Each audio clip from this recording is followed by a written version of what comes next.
বন্ধুরা, সিংহ রাশির জাতক জাতিকাদের জানাই প্রণাম ও আশীর্বাদ। তোমাদের সবাইকে আমাদের এই আধ্যাত্মিক ইউটিউব পরিবারের পক্ষ থেকে স্বাগত।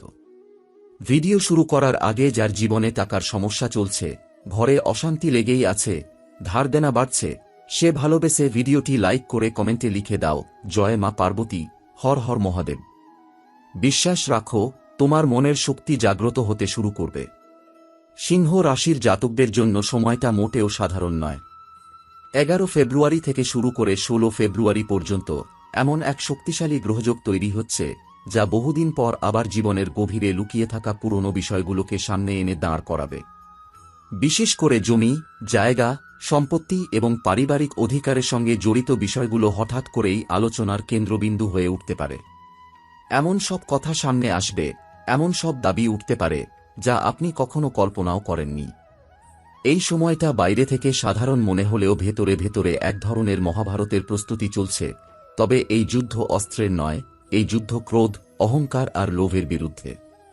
এই সময় শনি নিজের কঠোর কিন্তু ন্যায়পরায়ণ দৃষ্টিতে আপনার কুণ্ডলীর দিকে তাকিয়ে আছেন। শনি কাউকে শাস্তি দিতে চান না, তিনি চান শিক্ষা দিতে। 11 ফেব্রুয়ারি থেকে শনির এই শিক্ষা শুরু হবে, আর 16 ফেব্রুয়ারি পর্যন্ত তিনি আপনাকে বুঝিয়ে দেবেন আপনি কতটা ধৈর্যশীল, কতটা সংযত এবং কতটা ন্যায়পথে চলতে পারেন। একই সঙ্গে রাহু ও কেতুর প্রভাব মানসিক অস্থিরতা বাড়াতে পারে। হঠাৎ রাগ, হঠাৎ সন্দেহ, হঠাৎ মনে হতে পারে সবাই আপনার বিরুদ্ধে। কিন্তু এটাই সবচেয়ে বড় পরীক্ষা। এই সময় যদি আপনি ক্রোধকে নিয়ন্ত্রণ করতে না পারেন, তাহলে ছোট একটা কথা বড় বিবাদের রূপ নিতে পারে। জমি বা সম্পত্তি এমন একটা বিষয় যা মানুষকে মুহূর্তের মধ্যে আপন থেকে পর বানিয়ে দেয়। ভাই ভাইয়ের বিরুদ্ধে দাঁড়িয়ে যায়, রক্তের সম্পর্ক কাগজের লাইনে আটকে যায়। এই ছবিটা আমরা আজকের সমাজে যেমন দেখি, ঠিক তেমনই দেখেছিলাম মহাভারতের সময়েও। হস্তিনাপুরের সিংহাসন, ইন্দ্রপ্রস্থের ভূমি, 5টি গ্রাম, এই সামান্য জমির লোভই এক বিশাল সভ্যতাকে ধ্বংসের পথে নিয়ে গিয়েছিল। পাণ্ডবরা চেয়েছিল শান্তি, চেয়েছিল ন্যায্য ভাগ, কিন্তু দোধনের অহংকার আর লোভ সেই দরজাটা বন্ধ করে দিয়েছিল। ফলাফল কি হয়েছিল তা গোটা পৃথিবী জানে। মা পার্বতীর কথা এখানে খুব গুরুত্বপূর্ণ। তিনি শক্তির প্রতীক, আবার অসীম ধৈর্যেরও প্রতীক। তিনি কখনো অধিকার ছিনিয়ে নিতে যুদ্ধ করেননি, তিনি তপস্যা করেছেন, অপেক্ষা করেছেন, নিজের চরিত্রের শক্তিতে সব অর্জন করেছেন। মা পার্বতী আমাদের শেখান যে যা আপনার ভাগ্যে আছে তা জোর করে নয়, বরং সংযম আর ধর্মের পথেই আসে। 11 থেকে 16 ফেব্রুয়ারির মধ্যে যদি আপনার জীবনে জমি বা সম্পত্তি নিয়ে কোনো আলোচনা, তর্ক বা সিদ্ধান্তের সময় আসে, তাহলে একবার হলেও মা পার্বতীর কথা মনে রাখবেন। ক্রোধে নেওয়া সিদ্ধান্ত আপনাকে দুর্যোধনের পথে নিয়ে যেতে পারে, আর সংযমে নেওয়া সিদ্ধান্ত আপনাকে পাণ্ডবদের মতো শেষ পর্যন্ত ন্যায়ের বিজয় এনে দিতে পারে। এই কয়েকদিন আপনার মনে হতে পারে আপনি অবিচারের শিকার, আপনার সঙ্গে ঠিক হচ্ছে না। কিন্তু মনে রাখবেন, শনি কখনো অন্যায় করেন না। তিনি শুধু সময় নেন। তিনি দেখেন আপনি কতটা সহ্য করতে পারেন, কতটা সঠিক থাকতে পারেন। জমি চলে গেলে আবার আসতে পারে, টাকা গেলে আবার উপার্জন করা যায়, কিন্তু সম্পর্ক ভেঙে গেলে, বিশ্বাস নষ্ট হয়ে গেলে তা আর আগের মতো ফিরে আসে না। এটাই মহাভারতের সবচেয়ে বড় শিক্ষা, আর এটাই মা পার্বতীর নীরব আশীর্বাদ। 16 ফেব্রুয়ারি পর্যন্ত এই সময়টা আসলে আপনাকে রক্ষা করার জন্যই এসেছে। এই সময়টা সতর্কবার্তা, অভিশাপ নয়। যদি দরজা বন্ধ হয়ে যেত, তাহলে সত্যিই মহাযুদ্ধ অনিবার্য হতো। কিন্তু এখনও দরজা খোলা আছে। এখনও কথা বলার সুযোগ আছে, বোঝাপড়ার সুযোগ আছে, শান্ত থাকার সুযোগ আছে। আপনি যদি এই সময় নিজের রাগকে নিয়ন্ত্রণ করেন, অহংকারকে দমন করেন, তাহলে শনি নিজেই আপনার পথ পরিষ্কার করে দেবেন। যে সম্পত্তি আপনার ন্যায্য অধিকার, তা সময়মতো আপনার কাছেই আসবে। মনে রাখবেন, মা পার্বতী কখনো চিৎকার করে শিক্ষা দেন না। তিনি নীরবে ইঙ্গিত দেন। এই সময়টা সেই নীরব ইঙ্গিতের সময়। যারা এই ইঙ্গিত বুঝবে, তারা জীবনে বড় বিপদ থেকে বাঁচবে। আর যারা উপহাস করবে, অহংকারে অন্ধ হবে, তারা পরে আফসোস করবে। ঠিক যেমন মহাভারতের পরে অনেকেই বলেছিল, যদি সময় থাকতে কথা শুনতাম, যদি অহংকার না করতাম। এই সময়টায় আরেকটা বিষয় খুব স্পষ্ট করে বোঝা দরকার, সেটা হলো নীরবতা। 11 ফেব্রুয়ারি থেকে 16 ফেব্রুয়ারি পর্যন্ত যত কম কথা বলবেন, তত বেশি উপকারে আসবে। কারণ এই সময় বলা একটি কথা বহুদিনের সম্পর্ক নষ্ট করে দিতে পারে। রাহু কেতুর প্রভাবে মানুষ নিজের কথার ভার বোঝে না, মুখ থেকে এমন শব্দ বেরিয়ে যায় যা পরে আর ফেরানো যায় না। অনেক সময় সত্য কথা বলাও এই সময় বিষ হয়ে উঠতে পারে, কারণ সত্য বলার সময়টাও একটা ধর্ম। মা পার্বতী সব সময় আর পরিস্থিতির গুরুত্ব বুঝিয়েছেন। তিনি জানতেন কখন নীরব থাকতে হয়, আবার কখন শক্ত হয়ে দাঁড়াতে হয়। এই কয়েকদিন নীরবতাই হবে আপনার সবচেয়ে বড় ঢাল। আপনি হয়তো ভাবছেন, এতদিন যেটা চেপে রাখা ছিল সেটার উত্তর না দিলে মানুষ সুযোগ নিয়ে নেবে।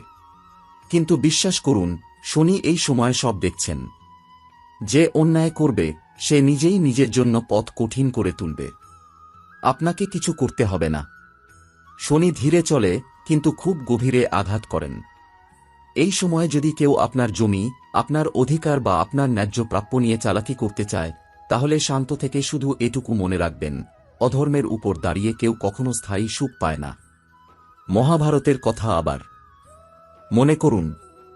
পাণ্ডবরা বনবাসে গিয়েছিল, অপমান সহ্য করেছিল, কিন্তু তারা কখনো অধর্মের পথ নেয়নি। তাদের সেই ধৈর্যই একদিন কুরুক্ষেত্রে ধর্মের জয় নিশ্চিত করেছিল। আজ আপনার জীবনের কুরুক্ষেত্রটা আদালত, কাগজপত্র, পারিবারিক আলোচনা বা সম্পত্তির বণ্টনের টেবিল হতে পারে। যুদ্ধের রূপ বদলেছে, কিন্তু নীতি বদলায়নি। যে শান্ত থাকবে, যে সংযম রাখবে, শেষ হাসিটা তারই হবে। মা পার্বতীর আরেকটি রূপ হল গৃহলক্ষ্মী। তিনি সংসারের ভারসাম্য রক্ষা করেন। এই সময় যদি আপনি নিজের ঘরের শান্তি নষ্ট করেন, পরিবারের মধ্যে উত্তেজনা ছড়ান, তাহলে শুধু বাইরের শত্রু নয়, ভেতরের শক্তিও দুর্বল হয়ে যাবে। মনে রাখবেন, শনি তখনই সাহায্য করেন যখন মানুষ নিজের দায়িত্ব নিজে নেয়। আপনি যদি পরিবারে শান্তি বজায় রাখেন, বড়দের সম্মান করেন, ছোটদের রক্ষা করেন, তাহলে শনি আপনার জন্য অদৃশ্যভাবে অনেক দরজা খুলে দেবেন। এই সময়টা আত্মসমালোচনারও। নিজেকে প্রশ্ন করুন, আপনি কি কোথাও লোভে পড়ছেন? আপনি কি কারো হক আটকাতে চাইছেন? আপনি কি ভাবছেন সবকিছু আপনারই প্রাপ্য? যদি এমন কোনো ভাবনা থাকে, তাহলে এখানেই থামুন। কারণ শনি সবচেয়ে বেশি শাস্তি দেন লোভকে। মা পার্বতী কখনো লোভ করেননি, তাই তিনিই মহাশক্তি। আর যারা লোভে অন্ধ হয়, তারা দুর্যোধনের মতো শেষ পর্যন্ত একা পড়ে যায়। 16 ফেব্রুয়ারির কাছাকাছি এসে পরিস্থিতি ধীরে ধীরে পরিষ্কার হতে শুরু করবে। অনেক ভুল বোঝাবুঝির পর্দা সরে যাবে। আপনি বুঝতে পারবেন কোনটা সত্যিকারের প্রয়োজন আর কোনটা শুধু অহংকার। এই উপলব্ধিটাই আসলে আশীর্বাদ। সব ঝড় ধ্বংসের জন্য আসে না, কিছু ঝড় আসে আকাশ পরিষ্কার করার জন্য। এই সময়টা ঠিক তেমনই। যদি এই কয়েকদিন আপনি নিজেকে সামলে রাখতে পারেন, তাহলে এরপরের সময়টা তুলনামূলক শান্ত হবে। তখন সিদ্ধান্ত নেওয়া সহজ হবে, কাগজপত্রের কাজ পরিষ্কার হবে, আর যেটা আপনার প্রাপ্য সেটা ধীরে হলেও সঠিক পথে আপনার কাছেই আসবে। কিন্তু শর্ত একটাই, ক্রোধ নয়, প্রতিশোধ নয়, অহংকার নয়। এই পর্যায়ে সবচেয়ে বড় ভুল হবে আবেগের বশে কাউকে বিশ্বাস করে ফেলা অথবা কাউকে পুরোপুরি শত্রু ভেবে নেওয়া। সব সিদ্ধান্ত এখনই নেওয়ার দরকার নেই। কিছু বিষয় শুধু লক্ষ্য করার জন্য আসে, চূড়ান্ত পদক্ষেপ নেওয়ার জন্য নয়। আপনি যদি ধৈর্য ধরে শুধু পর্যবেক্ষণ করতে পারেন, তাহলে পরে অনেক বড় ভুল থেকে বেঁচে যাবেন। মা পার্বতীর জীবনে এমন বহু মুহূর্ত ছিল যেখানে তিনি জানতেন সত্য কি, কিন্তু সময় না আসা পর্যন্ত তিনি নীরব ছিলেন। সেই নীরবতাই পরে সবচেয়ে শক্তিশালী হয়ে উঠেছিল। এই সময়ের আরেকটা লক্ষণ হল হঠাৎ অতীতের কিছু ঘটনা মনে পড়ে যাওয়া। পুরনো কথা, পুরনো অপমান, পুরনো অসম্পূর্ণ হিসাব বারবার মাথার ভেতর ঘুরতে পারে। মনে হতে পারে এবার সব হিসাব চুকিয়ে দেওয়াই ভালো। কিন্তু মনে রাখবেন, সব হিসাব মানুষের হাতে থাকে না। কিছু হিসাব সময় নিজেই মেটায়। আপনি যদি পুরনো ক্ষত আবার খুঁড়ে তুলতে যান, তাহলে সেই ক্ষত শুকানোর আগেই আবার রক্তপাত শুরু হবে। 11 থেকে 16 ফেব্রুয়ারির মধ্যে অনেকেরই ঘুম কম হতে পারে, মন অস্থির থাকতে পারে, অকারণ দুশ্চিন্তা বাড়তে পারে। এটা দুর্বলতার লক্ষণ নয়, এটা ভেতরের শক্তির পুনর্গঠনের সময়। যেমন ঝড়ের আগে বাতাস ভারী হয়ে যায়, তেমনি বড় পরিবর্তনের আগে মনও ভারী হয়। এই সময় নিজেকে একটু আলাদা করে রাখা, কম মানুষের সঙ্গে মেশা, অপ্রয়োজনীয় কথাবার্তা এড়িয়ে চলা আপনার জন্য আশ্চর্যজনকভাবে উপকারী হবে। এই সময় যদি কোনো কাগজে সই করার প্রসঙ্গ আসে, বিশেষ করে জমি, সম্পত্তি বা আর্থিক লেনদেন সংক্রান্ত, তাহলে তাড়াহুড়ো করবেন না। চাপ দিয়ে সিদ্ধান্ত নেওয়ানো হলে সেটাকে সতর্ক সংকেত হিসেবে ধরুন। যে বিষয়টা ন্যায্য সেটা সময় চাইলে অপেক্ষা করতে পারে, কিন্তু যে বিষয়টা অন্যায় সেটা তাড়াহুড়োর মধ্যেই আপনাকে জড়িয়ে ফেলতে চাইবে। এখানেই আপনার সচেতনতা সবচেয়ে বড় রক্ষাকবচ। ধীরে ধীরে এই সময় আপনাকে শেখাবে কিভাবে ছাড়তে হয়। সবকিছু আঁকড়ে ধরে রাখাই শক্তি নয়, কিছু কিছু দাবি ছেড়ে দিতে পারলেই আসল ভারমুক্তি আসে। মহাভারতের শেষে যারা সত্যি শান্তি পেয়েছিল তারা ছিল সেই মানুষগুলো যারা ক্ষমা করতে পেরেছিল। ক্ষমা মানে দুর্বলতা নয়, ক্ষমা মানে নিজের ভবিষ্যৎকে মুক্ত করা। এখন আর বাহ্যিক ঘটনায় মুখ্য থাকবে না, বরং আপনার নিজের সিদ্ধান্তের মানসিক ভিত্তি সামনে আসবে। আপনি লক্ষ্য করবেন আগে যে বিষয়গুলোতে আপনি সহজেই প্রভাবিত হতেন, এখন সেগুলো আর আপনাকে নড়াতে পারছে না। এটা কোনো কঠোরতা নয়, এটা ভেতরের পরিপক্কতা। এই সময় আপনাকে শেখাবে কিভাবে নিজের সীমা টানতে হয়, কোথায় থামতে হয়, আর কোথায় কেবল নীরব উপস্থিতি দিয়েই পরিস্থিতিকে বদলে দেওয়া যায়। এই কয়েকদিনে অনেকেই বুঝতে শুরু করবে যে সব লড়াই জেতার দরকার নেই, কিছু লড়াই না লড়লেই জয় আসে। আপনি হয়তো দেখবেন কোনো আলোচনা নিজে থেকেই থেমে যাচ্ছে, কোনো চাপ আপনাতেই হালকা হয়ে যাচ্ছে, কোনো মানুষ দূরে সরে যাচ্ছে যার উপস্থিতি আসলে আপনার জন্য বোঝা ছিল। এগুলো ক্ষতি নয়, এগুলো পরিষ্কার হওয়া। জীবনে জায়গা খালি না হলে নতুন কিছু আসে না, আর এই সময়টা ঠিক সেই জায়গা খালি করার কাজটাই করছে। আপনার ভেতরে দায়িত্ববোধ আরও গভীর হবে। শুধু নিজের অধিকার নয়, অন্যের সীমাও বোঝার ক্ষমতা তৈরি হবে। আপনি বুঝতে পারবেন সবকিছু পাওয়া মানেই সবকিছু প্রয়োজনীয় নয়। এই উপলব্ধি খুব নিঃশব্দে আসে, কিন্তু একবার এলে মানুষকে বদলে দেয়। তখন আর প্রমাণ করার তাগিদ থাকে না, জোর করে ঠিক প্রমাণিত হওয়ার আকাঙ্ক্ষাও থাকে না। শান্তভাবে নিজের অবস্থানে দাঁড়িয়ে থাকার মধ্যেই আত্মবিশ্বাস জন্ম নেয়। এই সময়ের আরেকটা দিক হল ধৈর্যের ফল চোখে পড়া শুরু করা। আগে যে সহনশীলতাকে দুর্বলতা মনে হতো, সেটাই এখন শক্তি হিসেবে ধরা দেবে। মানুষ আপনার আচরণে এক ধরনের স্থিরতা দেখতে পাবে, আর সেই স্থিরতাই অকারণে হওয়া সংঘর্ষকে দূরে রাখবে। আপনি হয়তো লক্ষ্য করবেন যেসব কথা বলা দরকার ছিল না সেগুলো আর বলা হচ্ছে না, আর যেসব কথা সত্যিই জরুরি সেগুলো স্বাভাবিকভাবেই গুরুত্ব পাচ্ছে। এখান থেকে এগিয়ে যাওয়ার পথে আপনাকে আর কাউকে অনুসরণ করতে হবে না, নিজের অভিজ্ঞতাই হবে সবচেয়ে বড় পথপ্রদর্শক। আপনি বুঝে যাবেন কোন দরজায় কড়া নাড়াতে হবে আর কোন দরজার সামনে থেমে যাওয়া শ্রেয়।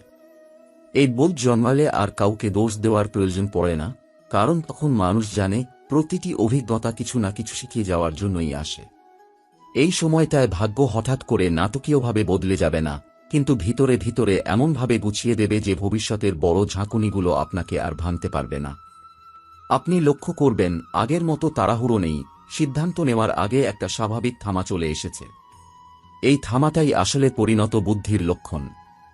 যে মানুষ থামতে জানে সে ভুল কম করে। এখন আপনার জীবনে কিছু নতুন দায়িত্ব আসতে পারে, যেগুলো প্রথমে ভারী মনে হবে, কিন্তু পরে বুঝবেন এগুলো আপনাকে আরও স্থিতিশীল করার জন্যই এসেছে। এই দায়িত্ব হতে পারে পরিবারের, হতে পারে নিজের ভবিষ্যৎ পরিকল্পনার, আবার হতে পারে এমন কোনো সিদ্ধান্তের যা এতদিন এড়িয়ে যাচ্ছিলেন। এখন আর এড়িয়ে যাওয়ার প্রবণতা থাকবে না। আপনি মুখোমুখি দাঁড়াতে শিখবেন, কিন্তু আগ্রাসন দিয়ে নয়, স্থিরতা দিয়ে। এই সময়ের আরেকটা গুরুত্বপূর্ণ দিক হল আত্মসম্মান। আপনি আর এমন কিছু মেনে নিতে চাইবেন না যেটা আপনার ভিতরের মূল্যবোধের বিরুদ্ধে যায়। আগে যেগুলোকে আপনি পরিস্থিতির দোহাই দিয়ে মেনে নিয়েছিলেন, এখন সেগুলো আর গ্রহণযোগ্য মনে হবে না। কিন্তু এই পরিবর্তন বিদ্রোহী হবে না, হবে শান্ত। আপনি ধীরে ধীরে নিজের সীমারেখা টানবেন, কাউকে আঘাত না দিয়েই, নিজেকে ছোট না করেই। আপনার চারপাশে যারা সত্যিই আপনাকে সম্মান করে, তারা এই পরিবর্তনটা বুঝবে এবং আপনাকে আগের চেয়ে বেশি গুরুত্ব দেবে। আর যারা শুধু সুবিধার জন্য কাছাকাছি ছিল, তারা নিজেরাই দূরে সরে যাবে। এই বিচ্ছেদে কোনো কষ্ট থাকবে না, কারণ আপনি বুঝবেন সব সম্পর্ক ধরে রাখার জন্য নয়, কিছু সম্পর্ক ছেড়ে দেওয়ার জন্যই আসে। এই সময়টায় আপনার মনে আধ্যাত্মিকতার প্রতি একটা স্বাভাবিক আকর্ষণ তৈরি হতে পারে। সেটা দেখানোর জন্য নয়, কারো সামনে প্রমাণ করার জন্য নয়, একান্ত নিজের জন্য। একা বসে থাকা, নীরবে ভাবা, অল্প কথায় দিন কাটানো, এই সব কিছু আপনাকে ভেতর থেকে শক্ত করবে। আপনি হয়তো বুঝতে পারবেন, এতদিন যে শান্তি বাইরে খুঁজছিলেন, সেটা আসলে নিজের ভেতরেই অপেক্ষা করছিল। এই সময়ের পেছনে যে জ্যোতিষীয় প্রবাহ কাজ করছে, তা কেবল মানসিক পরিবর্তনের নয়, বরং ভাগ্যের সূক্ষ্ম স্তরে চলতে থাকা এক গভীর পুনর্গঠনের ইঙ্গিত দেয়। শনি এই সময় নিজের অবস্থান থেকে ধীরে ধীরে এমন এক দৃষ্টি বিস্তার করছেন, যা মানুষকে বাইরের ঘটনাকে নয়, ভেতরের কাঠামোকে মজবুত করতে বাধ্য করে। শনি এখানে কর্মফলের বিচারক হিসেবে নয়, বরং আত্মশুদ্ধির শিক্ষক হিসেবে কাজ করছেন। তাঁর প্রভাবে হঠাৎ করেই পুরনো অসমাপ্ত বিষয় সামনে আসে, বিশেষ করে যেগুলো দীর্ঘদিন এড়িয়ে যাওয়া হয়েছিল। এগুলো সমস্যা তৈরি করার জন্য নয়, বরং চূড়ান্ত সমাধানের পথে নিয়ে যাওয়ার জন্যই উঠে আসে। একই সঙ্গে রাহুর গোচর এমন এক মানসিক চাপ তৈরি করে, যেখানে মানুষ ভবিষ্যৎ নিয়ে অকারণ ভয় করতে শুরু করে। কি হবে, কি হারাতে পারি, কেউ ঠকিয়ে দেবে না তো, এই ধরনের ভাবনা মাথার ভেতর ঘুরতে থাকে। কিন্তু এখানেই কেতুর প্রভাব আলাদাভাবে কাজ করে। কেতু ভিতরের দিকে টান দেয়, সে বলে সবকিছু আঁকড়ে ধরে রাখার দরকার নেই। এই দুই শক্তির টানাপোড়েনে মানুষ হয় ভেঙে পড়ে, নয়তো পরিণত হয়। যে এই সময় নিজের আবেগকে বুঝে নিয়ন্ত্রণ করতে পারবে, সে এই গ্রহগত সংঘাতকে নিজের পক্ষে কাজে লাগাতে পারবে। এই গোচরের আরেকটি সূক্ষ্ম দিক হল চন্দ্রের চলন। চন্দ্র যখন সংবেদনশীল অবস্থানে আসে, তখন মানুষ কথার চেয়ে অনুভূতিকে বেশি গুরুত্ব দেয়। এই সময় বলা কথার চেয়ে না বলা কথাই বেশি প্রভাব ফেলে। তাই এই পর্যায়ে নীরবতা শুধু আচরণগত সিদ্ধান্ত নয়, এটা জ্যোতিষীয় দিক থেকেও সবচেয়ে নিরাপদ পথ। চন্দ্রের এই অবস্থান মানুষকে শেখায় কিভাবে নিজের অনুভূতিকে পর্যবেক্ষণ করতে হয়, তাতে ডুবে না গিয়ে। বৃহস্পতির প্রভাব এখানে আসার জায়গাটা ধরে রাখে। যদিও তিনি সরাসরি ফল দেন না, কিন্তু ভিতরের নৈতিক বোধকে জাগিয়ে রাখেন। তাঁর দৃষ্টি মানুষকে মনে করিয়ে দেয়, যা ন্যায্য তা দেরিতে হলেও আসে। এই কারণেই এই সময় যারা সঠিক পথ বেছে নেয়, তাদের জীবনে হঠাৎ না হলেও ধীরে ধীরে স্থিতি আসে। এই স্থিতিটাই ভবিষ্যতের বড় পরিবর্তনের ভিত্তি হয়ে দাঁড়ায়। গ্রহগুলোর এই সমষ্টিগত গোচর একটাই বার্তা দেয়, এই সময় তাড়াহুড়ো করে ভাগ্য বদলানোর চেষ্টা করলে ফল উল্টো হতে পারে। কিন্তু যদি কেউ এই সময়টাকে পর্যবেক্ষণ, সংযম আর সচেতনতার সঙ্গে পার করে দেয়, তাহলে ভবিষ্যতের অনেক কঠিন গ্রহযোগ আপনাতেই নিষ্ক্রিয় হয়ে যায়। কারণ গ্রহ সবসময় মানুষকে শাস্তি দেয় না, অনেক সময় মানুষ প্রস্তুত কিনা সেটা পরীক্ষা করে। এই সময়কার শক্তি অনেকটা নদীর গভীর স্রোতের মতো। উপরের জল শান্ত, কিন্তু নিচে প্রবল গতি। যে এই স্রোতের সঙ্গে লড়াই করতে যাবে, সে ক্লান্ত হবে। আর যে স্রোতের দিক বুঝে নিজেকে সামঞ্জস্য করবে, সে অনেক দূর এগিয়ে যাবে অজান্তেই। এই জ্যোতিষীয় ইঙ্গিতগুলো আসলে ভবিষ্যৎ বলে দেওয়ার জন্য নয়, বরং বর্তমানকে সঠিকভাবে বাঁচতে শেখানোর জন্য।